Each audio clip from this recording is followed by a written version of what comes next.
Kwa nazungumzia kuhusiana na taarifa ya ofisa habari wa Simba Ahmed Ally ambaye amesema tayari timu hiyo imejiandaa na safari ya kwenda Misri kwa ajili ya mchezo wa robo finali kombe la shirikisho barani Afrika dhidi ya Al Masry ambao unatarajiwa kuchezwa Aprili 2 mwaka huu.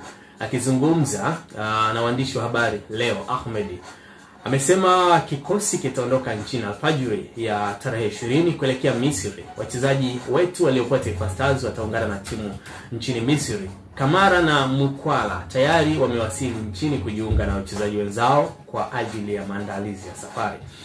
Anasema kila mwana Simba atambue kwamba pamoja na mipango tulionayo, lakini lazima tujipange, lazima tujiandae, na hasa kwa timu yenyewe inatokea Misri. Ukiangalia michuano ya Afrika ilivyo, utaona kwamba Misri ndio nchi iliyoingiza timu 4 kwenye robo finali.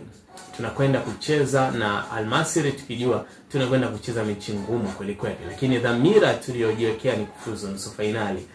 Ahmed aliendelea akimalizia kwa kusema ni watoe hofu kwamba uwanja wa Benjamin Mkapa umeshafanywa ukaguzi. Bado majibu hayajatoka, lakini katika mazungumzo wanasema kuna maboresho makubwa kwenye uwanja ukilinganisha na mara ya mwisho walipofanya ukaguzi, hivyo kuna nafasi kubwa ya kucheza kwenye uwanja huo. Na wote mnakaribishwa. Mnakumbuka kauli ya msemaji mkuu wa serikali aliyosema kwamba uwanja huo upo tayari, hakuna muda wa kusubiri, tunafanya maandalizi bana. Ni taarifa hiyo kutoka kwa wekundu wa Msimbazi Simba. Kale sana. Lazima mbungi licheze. Lazima mbungi ipigwe. Safari ya kuelekea huko Misri iko tayari, ambapo watakichapa na Al Masry, moja kati ya timu ambayo kitakwimu, labda kwa sababu hiyo ni wapitisha kidogo kwenye takwimu katika hatua zilizopita, kwa maana hatua ya makundi.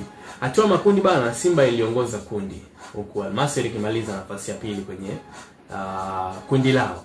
Sasa kwenye michezo 6 hatua ya makundi, Simba ilishinda michezo 4, lakini Al Masry walishinda michezo 2. Simba ilitoa sare mchezo 1, Al Masry ilitoa sare mchezo 3, lakini wote walipoteza mchezo 1.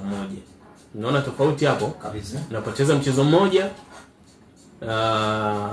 wote, alafu mwenzio anaongoza kundi. Kwa nini? Kwa sababu Al Masry alitoa sare nyingi, sare 3 ambazo ni sawa na alama 3 kujumlisha na ushindi wa mechi 2 ambao na alama 6 kwa sawa na alama 9, wakati Simba sare 1, alama 1 na ushindi mechi 4 ambayo ni sawa na alama 12. Kwa hiyo alimaliza top akiwa na alama 13.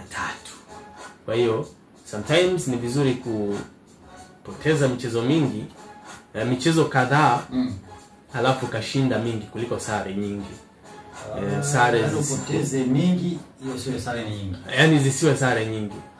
Sababu unajua sare nyingi hapa kuna kitu lazima tukiweke vizuri kwamba ukipoteza ukipata sare nyingi unapoteza pointi nyingi, sababu sare kwanza zinakudanganya kwamba sijapoteza. Ile ukipoteza mchezo unaelewa kwamba nimepoteza alama 3. Kwa hiyo ukipoteza mechi 2 kwa mfano sasa hivi tuko kwenye ligi, Yanga kapoteza mechi 2 na kapata sare 1 kama sikosei, lakini Simba kapoteza mchezo 1 na hapo ana sare kama 3. Nani ambaye anaongoza ligi ni Yanga. Kwa hiyo sometimes kupoteza michezo kadhaa kunaweza kukawa na faida kuliko kupata sare nyingi. Kwa sababu sare zinakudanganya. Haikupi ujasiri kusonga mbele. Inakudanganya tu kwamba uko vizuri lakini kimsingi hauko vizuri. Kwa hiyo speaker na chat.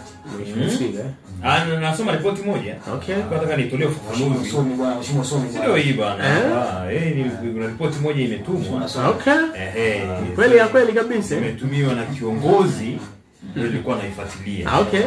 Basi tunaamini katika kufuatilia. Kabisa. Lakini wakati huo mchezaji Chemalon Fondo na yeye anaambiwa taarifa yake ni kwamba